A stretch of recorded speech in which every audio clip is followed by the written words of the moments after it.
نحمده ونستعينه ونستغفره ونؤمن به ونتوكل عليه ونعوذ بالله من شرور أنفسنا ومن سيئات أعمالنا من يهده الله فلا مضل له ومن يضلله فلا هادي له ونشهد أن لا إله إلا الله وحده لا شريك له ونشهد أن سيدنا وحبيبنا ومولانا محمدا عبده ورسوله صلى الله عليه وعلى آله وأصحابه وسلم تسليما كثيرا كثيرا أما بعد فأعوذ بالله من الشيطان الرجيم بسم الله الرحمن الرحيم إن الله وملائكته يصلون على النبي يا أيها الذين آمنوا صلوا عليه وسلموا تسليما صدق الله العظيم فقد قال النبي المحترم صلى الله عليه وسلم من صلى علي مرة صلى الله عليه عشرا أو كما قال عليه الصلاة والسلام میرے محترم بزرگوں اور عزیز ساتھیوں، میں نے ابھی اس خطبے کے اندر قرآن کریم کی ایک آیت تلاوت کی۔ اس آیت کے اندر اللہ تبارک و تعالی نے ایمان والوں کو نبی کریم صلی اللہ علیہ وسلم پر درود و سلام بھیجنے کا حکم فرمایا۔ درود یہ دراصل ایک دعا ہے جو ہم جیسے غلام نبی کریم صلی اللہ علیہ وسلم کے حق میں اللہ رب العزت سے کرتے ہیں۔ یہ بات حق اور سچ ہے کہ اللہ رب العزت کے بعد ہمارے اوپر سب سے بڑا احسان محسن انسانیت سرور کونین محمد عربی صلی اللہ علیہ وسلم کا ہے، کیونکہ آپ صلی اللہ علیہ وسلم نے طرح طرح کی تکلیفیں اور مشقتیں برداشت کر کے اللہ کی ہدایت ہم بندوں تک پہنچائی۔ آپ سیرت کا مطالعہ کریں گے تو آپ کو یہ بات معلوم ہوگی کہ نبی کریم صلی اللہ علیہ وسلم کو اس دین کے پھیلانے میں کتنی مشقتیں اور تکلیفیں ملی۔ خود اللہ کے رسول صلی اللہ علیہ وسلم ارشاد فرماتے ہیں کہ دین کے پھیلانے کے معاملے میں جتنی تکلیفیں مجھے دی گئیں کسی اور نبی کو نہیں دی گئی۔ آپ کے راستے میں کانٹے بچھائے گئے، آپ کے جسموں کو پتھروں سے مارا گیا، لہو لہان کیا گیا، اور آپ کو نماز کی حالت میں آپ کے اوپر اونٹ کی اوجھ رکھی گئی، اور نبی کریم صلی اللہ علیہ وسلم کی گردن مبارک میں کپڑا ڈال کر آپ کو گھسیٹا گیا، صرف کس لیے؟ اسی دین کے لیے۔ حضرت ابوبکر صدیق رضی اللہ تعالی عنہ جا کر چھڑاتے ہیں اور کہتے ہیں اتقتلون رجلا ان یقول ربی اللہ، کیا تم ایک شخص کو صرف اس لیے قتل کرنا چاہتے ہو کہ وہ کہتا ہے کہ میرا رب اللہ ہی ہے؟ یعنی اسی دین کی بنیاد پر اور اسی دین کو پھیلانے کے لیے، اللہ کے کلمے کو بلند کرنے کے لیے، لوگوں کو جہنم سے بچا کر جنت میں لے جانے کے لیے اللہ کے رسول صلی اللہ علیہ وسلم کو طرح طرح کی تکلیفیں دی گئی۔ اگر حضور پاک صلی اللہ علیہ وسلم یہ تکلیفیں اور مشقتیں برداشت نہ کرتے تو دین کی روشنی ہمیں نہ ملتی اور ہم کفر و شرک کے اندھیرے میں پڑے رہتے اور پھر مرنے کے بعد ہمیشہ ہمیش کے لیے جہنم میں چلے جاتے۔ میرے عزیزو، یہ بات یاد رکھیں کہ اس دنیا کے اندر دین اور ایمان اللہ رب العزت کی سب سے بڑی نعمت ہے۔ ایمان یہ اللہ رب العزت کی سب سے بڑی نعمت ہے، اور یہ ہم کو نعمت ملی ہے نبی کریم صلی اللہ علیہ وسلم کے ذریعے سے۔ اس لیے اللہ رب العزت کے بعد ہمارے سب سے بڑے محسن انسانیت محمد عربی صلی اللہ علیہ وسلم ہیں۔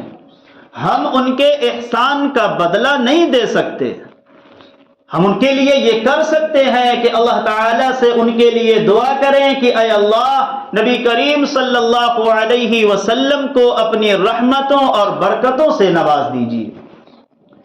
اور اللہ رب العزت نے قرآن مجید کے اندر واضح انداز اور عجیب طریقے پر بیان فرمایا۔ اللہ رب العزت کا ارشاد ہے، ان اللہ وملائکتہ یصلون علی النبی یا ایھا الذین آمنوا صلوا علیہ وسلموا تسلیما، کہ اللہ اور فرشتے نبی کریم صلی اللہ علیہ وسلم پر رحمت بھیجتے ہیں۔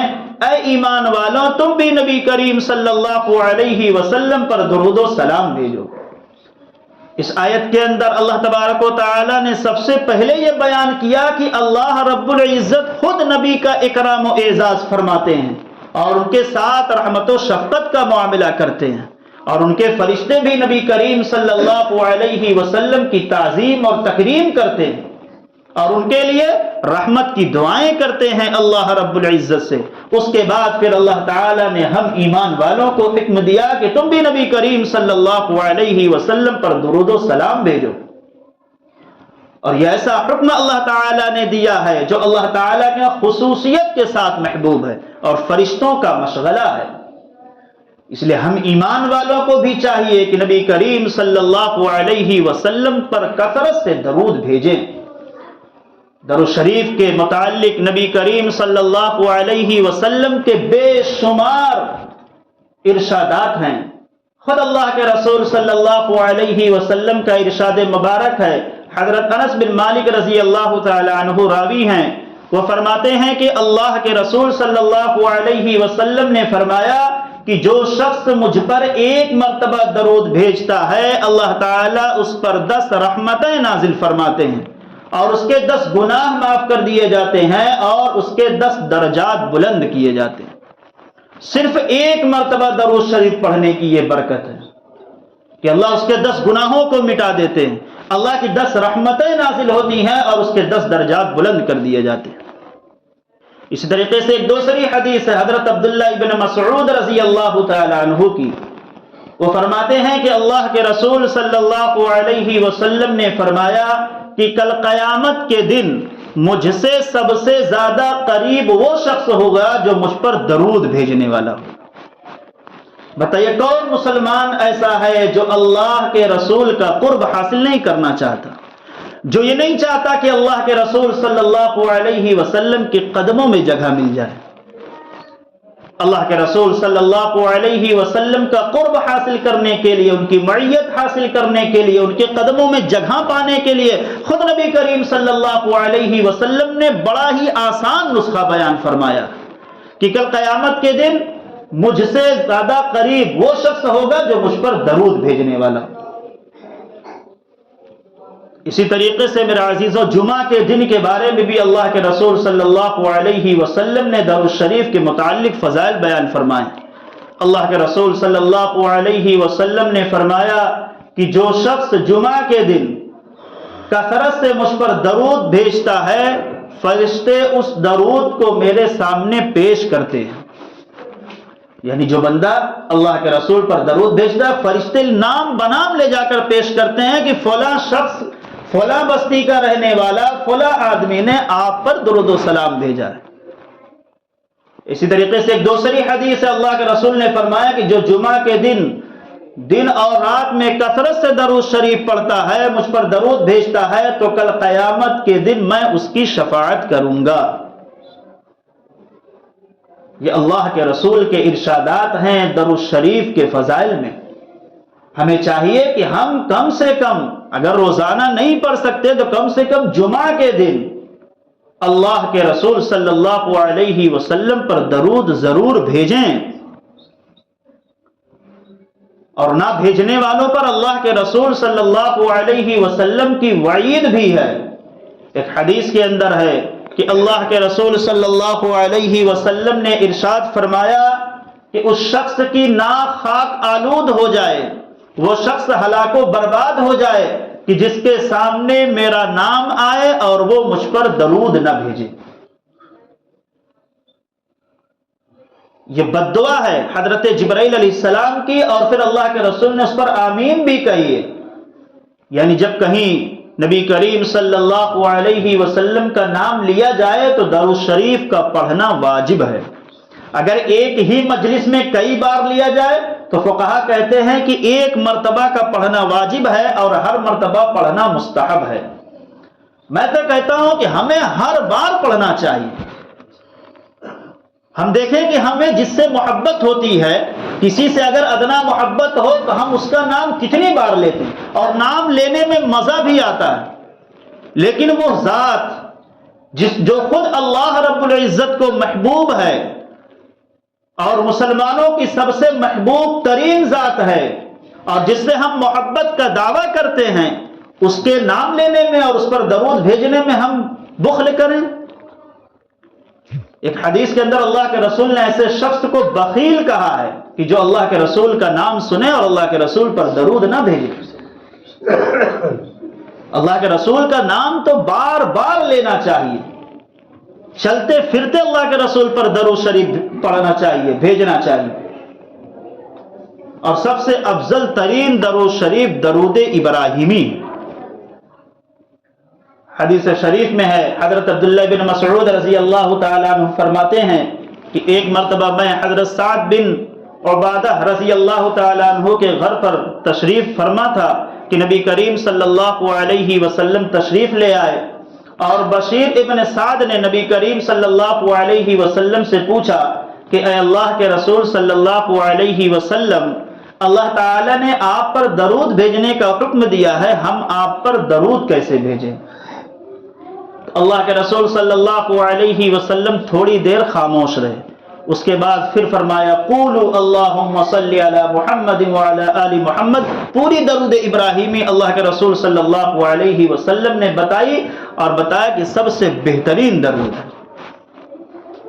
اگر کسی کو یہ نہ یاد ہو تو سب سے چھوٹی جو درود شریف صلی اللہ علیہ وسلم یا صلی اللہ علی النبی الامی، یہ چھوٹے چھوٹے درود ہیں جو ہر انسان بآسانی پڑھ بھی سکتا ہے، اور اگر درود ابراہیمی یاد نہ ہو تو یہ یاد کر کے حالانکہ درود ابراہیمی تو یاد ہی ہونا چاہیے چونکہ نماز کے اندر پڑھی جاتی ہے۔ اور ایک ہماری سب سے بڑی کوتاہی یہ ہے کہ ہم کسی چیز کو سیکھنا بھی نہیں چاہتے، اس کو معلوم کر کے اس کو سیکھنا نہیں چاہتے۔ بہت سارے ایسے لوگ ہیں جو نماز کو پڑھتے ہیں لیکن نماز کے اندر جو دعائیں پڑھی جاتی ہیں، جو پڑھی جاتی ہیں وہ یاد نہیں ہوتی، لیکن آدمی یہ سوچتا ہے یاد نہیں ہے تو بس پڑھتے رہو۔ نہیں، مسئلہ یہ ہے میرے عزیزوں، اگر کوئی چیز یاد نہ ہو تو جیسے آ رہی پڑھے، لیکن اس کے ساتھ ساتھ اس کا سیکھنا بھی ضروری ہے۔ اگر انسان نہیں سیکھے گا اور ویسے ہی پڑھتا رہے گا تو وہ گنہگار ہوگا، اللہ کے ہاں اس کا مواخذہ کیا جائے گا۔ تو اللہ کے رسول نے درود ابراہیمی کو سب سے افضل ترین درود بتلایا۔ اس لیے میرے عزیزوں، ہمیں چاہیے کہ ہم درود شریف کثرت سے پڑھا کریں۔ یہ سوچیں کہ اللہ کے رسول کے کتنے احسانات ہیں ہم پر، ان احسانات کا بدلہ ہم نہیں چکا سکتے۔ بھئی ہم تک دین پہنچانے کے لیے اللہ کے رسول نے کتنی تکلیف اٹھائی۔ طائف کا آپ منظر اٹھا کر دیکھیں کہ آپ کو اتنا مارا گیا کہ آپ کے خون سے آپ کا جوتا بھر گیا۔ کس لیے مارا گیا؟ اسی دین کو پہنچانے کے لیے گئے تھے، اسی فکر کے ساتھ گئے تھے کہ اللہ کا ایک ایک بندہ جہنم سے بچ کر جنت میں چلا جائے، ہماری ہی خیر خواہی کے لیے گئے تھے۔ اس میں اللہ کے رسول کا کیا فائدہ تھا؟ لیکن اللہ کے رسول صلی اللہ علیہ وسلم کی یہی فکر تھی کہ ہر انسان اللہ کے در پر آ جائے، اللہ کے سامنے سجدہ ٹیکنے والا ہو جائے، غیر اللہ سے اپنے تعلق کو کاٹ لے۔ اور اسی بنیاد پر اللہ کے رسول صلی اللہ علیہ وسلم کو تکلیفیں دی گئیں یہ ساری تکلیفیں اٹھا کر اس کے باوجود اللہ رب العزت کے رسول صلی اللہ علیہ وسلم نے ہم تک یہ دین پہنچایا. اگر یہ دین نہ پہنچتا تو ہم کہاں ہوتے؟ ہم بھی کئی معبودان باطلہ کے سامنے اپنے ماتھے کو ٹیکتے. ہم بھی نہیں جانتے کہ اللہ ایک ہے. نبی کریم صلی اللہ علیہ وسلم اللہ کے نبی اور رسول ہیں، لیکن اللہ کے رسول اور صحابہ کی قربانیوں سے یہ دین ہم تک پہنچا ہے. اس لیے ہمارا بھی حق بنتا ہے کہ ہم نبی کریم صلی اللہ علیہ وسلم کو یاد کریں، نبی کریم صلی اللہ علیہ وسلم پر درود بھیجیں جس کا اللہ نے حکم دیا ہے، یا ایھا الذین آمنوا صلوا علیہ وسلموا تسلیما، کہ ایمان والو نبی کریم صلی اللہ علیہ وسلم پر درود و سلام بھیجو.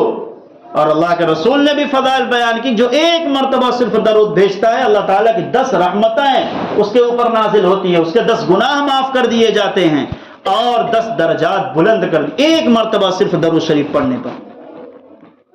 حضرت شاہ ولی اللہ محدث دہلوی رحمت اللہ علیہ فرماتے ہیں کہ میرے والد نے مجھے یہ وصیت فرمائی تھی کہ میں ہمیشہ درود شریف کو پابندی کے ساتھ پڑھتا رہوں، اور فرمایا کہ مجھے جو کچھ ملا ہے اسی درود شریف کی برکت سے ملا ہے. درود شریف پڑھنے سے اللہ کے رسول خوش ہوتے ہیں، اور اللہ کے رسول خوش ہوں تو اللہ بھی خوش ہوگا، چونکہ اللہ کے محبوب ہیں. اس لیے میرے عزیزو ہمیں چاہیے کہ ہم روزانہ کچھ نہ کچھ اللہ کے رسول پر درود بھیجیں. زبان کا ہلانا ہے، اس کے لیے نہ تو وضو شرط ہے، نہ مسجد شرط ہے، نہ کسی جگہ کا متعین ہونا شرط. آپ چلتے پھرتے پڑھ لیں، بیٹھے رہیں زبان سے پڑھ لیں، لیٹے ہیں تب بھی پڑھ سکتے ہیں. کم سے کم میرے عزیزوں روزانہ ایک تسبیح تو درود نبی کریم صلی اللہ علیہ وسلم پر پڑھ ہی لینا چاہیے. سب سے بڑی چیز یہ ہے کہ رسول اللہ صلی اللہ علیہ وسلم پر درود شریف پڑھیں گے تو کل قیامت کے دن، جس دن کوئی کسی کا نہیں ہوگا، اس دن اللہ کے رسول کا قرب حاصل ہوگا، اللہ کے رسول کی معیت حاصل ہوگی. کون ہے جو اللہ کے رسول کا قرب حاصل نہیں؟ کون نہیں چاہتا کہ اللہ کے رسول کے قدموں میں جگہ مل جائے؟ کون نہیں چاہتا کہ اللہ کے رسول کی شفاعت نصیب ہو جائے؟ یہ سارے فضائل اللہ کے رسول صلی اللہ علیہ وسلم نے درود شریف کے پڑھنے والے کے لیے بیان فرمائے. ہمارے پاس وقت ہے، ہم یہ چیزیں حاصل کر سکتے ہیں، لیکن میرے عزیزوں افسوس یہ ہے کہ ہم اب بھی خواب غفلت میں پڑے ہوئے ہیں. ہم دین کے کسی بھی کام پر عمل کرنے کے لیے تیار نہیں ہیں. ہم بس یوں ہی زندگی گزار رہے ہیں. ہم یہ نہیں چاہتے ہیں کہ وقت سے فائدہ اٹھا لیں. میرے عزیزو ایک ایک منٹ، بار بار کہی جاتی بات، ایک ایک منٹ یہ ہمارے لیے بہت قیمتی ہے. القیمت اثمن من الذهب، کہ وقت جو ہوتا ہے یہ سونا سے زیادہ قیمتی ہوتا ہے. کیوں؟ اس لیے کہ سونا اگر گم ہو گیا، خراب ہو گیا تو اس کو تو دوبارہ پیسہ دے کر خریدا جا سکتا ہے، لیکن وقت ایک ایسی چیز ہے اگر انسان کا ایک منٹ چلا گیا، ایک سیکنڈ چلا گیا تو پوری دولت بھی خرچ کر دے تو ایک سیکنڈ کو واپس نہیں لا سکتا. یہ ہمارا سرمایہ ہے. صحابہ نے اس سرمایہ سے فائدہ اٹھایا ہے. وہ ایک ایک منٹ گزارتے تھے تو اس فکر کے ساتھ گزارتے تھے کہ ہمارا یہ ایک سیکنڈ ایک منٹ ضائع نہ ہو جائے، اللہ کی نافرمانی میں نہ گزر جائے، اللہ اور اس کے رسول کی فرما برداری میں گزرے. اور ہم تو 2400 گھنٹہ بس یوں ہی گزار دیتے ہیں، کوئی فکر نہیں ہوتی. میرے عزیزو فکر پیدا کریں. میں بار بار کہتا ہوں سب سے پہلا کام ہم یہ کریں نماز کی پابندی. سب سے پہلا کام نماز کی پابندی. لیکن دیکھا جاتا ہے کہ کچھ ہی فیصد لوگ نماز پڑھتے ہیں، اکثریت نماز نہیں پڑھتی. اور ہم چاہتے ہیں کہ حالات بدل جائیں، اللہ راضی ہو جائے. میرے عزیزوں اللہ تب راضی ہوتا ہے جب بندہ اللہ کی طرف متوجہ ہوتا ہے. حالات تب بدلتے ہیں جب بندہ اللہ کی طرف رجوع کرتا ہے. حدیث ہے کہ اللہ کے رسول نے فرمایا کہ جب بندہ نافرمانی پر اتر آتا ہے تو اللہ تعالیٰ ظالم بادشاہ مسلط کر دیتے ہیں. طرح طرح کی تکلیفیں آنی شروع ہو جاتی ہیں، مصیبتیں آنی شروع ہو جاتی ہیں، رزق میں تنگی، برکتوں کا اٹھ جانا. یہ ساری چیزیں تب ہوتی ہے جب انسان اللہ کا نافرمان بن جاتا ہے. اس لیے میرے عزیزوں توبہ کریں اپنے گناہوں سے، اللہ کے حضور پیش ہوں، اس کے گھر میں آئیں. یہ بڑی خوش نصیبی ہے کہ اللہ کے سامنے سجدہ کرنے کی توفیق مل جائے۔ آپ ذرا دیکھیں کہ آپ کسی سے ناراض ہوتے ہیں تو کیا سوچتے ہیں؟ ہمارے آس پاس نہ بھٹکے، ہمارے گھر کے بھی قریب نہ آئے۔ اگر آپ مسجد تک نہیں پہنچ رہے تو ایک بار سوچے تو صحیح کہ ہم کیوں نہیں پہنچ رہے، کہیں اللہ ہم سے ناراض تو نہیں، اپنے گھر میں آنے کی توفیق نہیں دے رہا۔ اللہ سے توفیق مانگے، اپنے گناہوں سے توبہ کریں۔ میرے عزیزوں، تو اس آیت کے اندر جو خطبے کے اندر پڑھی گئی تھی اس کا خلاصہ یہی ہے کہ ہم نبی کریم صلی اللہ علیہ وسلم پر کثرت سے درود بھیجیں، اس لیے کہ نبی کریم صلی اللہ علیہ وسلم کے احسانات اللہ کے بعد سب سے زیادہ ہیں۔ تو ہمارا یہ حق اور فریضہ بنتا ہے کہ ہم نبی کریم صلی اللہ علیہ وسلم کو یاد کریں، ان پر درود بھیجیں، اور اس کا بہت اور بے شمار فائدہ اللہ رب العزت اس کی برکت سے ہمیں عطا فرمائیں گے۔ اللہ تعالی ہم تمام لوگوں کو کہنے سننے سے زیادہ عمل کی توفیق نصیب فرمائے۔ وآخر دعوانا الحمد للہ رب العالمین۔